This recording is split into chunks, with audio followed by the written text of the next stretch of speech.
A Well, dedicated Tartaria was everywhere, and repost. history is fabricated, completely fabricated, all of it. We used to think, well, you know, the Dark Ages, we don't know what that is. We realised that they invented the Dark Ages and just put that in there to push a whole bunch of stuff back in the past. And we realised, you know, some of history might be wrong, but no, it's all fabricated. The whole lot is fabricated. An interesting thing is the architecture we find all around the world, in all of our cities, that old Gothic style architecture, incredibly intricate design, and people look at it and say, oh, that's just the way they did things in the old days. A lot of those buildings, like, they're so beautiful, the design of those buildings is so beautiful. And think about it, if we lived in a feudal culture, if we lived in a culture where you had to go out and work for a living and earn a wage in order to pay to be alive, you would never have had the time or the inclination to construct buildings that look like that and function in the way they did. These buildings were created as artistic statements. I mean, they were functional, they were power sources, they were generators. They used to generate their own free electricity, all sorts of things. But they were constructed in such a way that the beauty was a part of it. You just wanted to celebrate what you were creating. We don't do that sort of stuff anymore. Just the beauty of those buildings and the incredible complexity of those buildings is a great indication that we didn't live in this pay-to-be-alive society that we're living in now.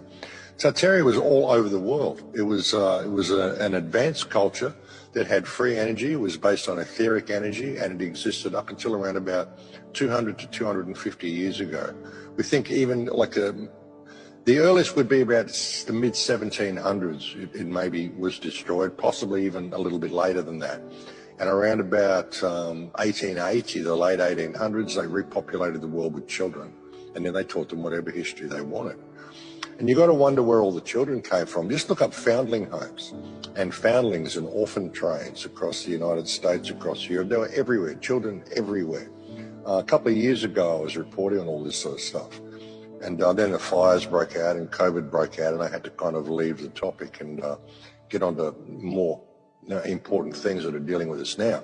But they repopulated the world with children in the late 1800s. They were literally having, they had amusement parks where they had babies on display. They had baby raffles in Paris in 1915, trains of orphans going across the country, across the United States, orphans being sent out to Australia, New Zealand, Africa, just repopulated the whole world with children and then taught them whatever history they wanted.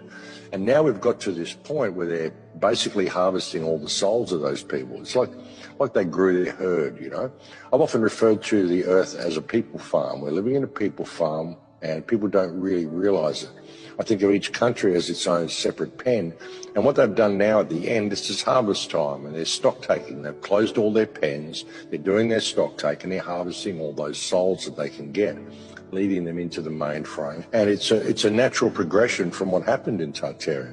I mean, this will be the complete loss of human consciousness if they are able to lead us in there and actually able to get away with this. It will be the end of humanity. But when you really look at what we had, I mean, it's incredibly inspiring to see the art and to see the ancient history that's right there in our own cities if you just go out and look around your city with the right eyes.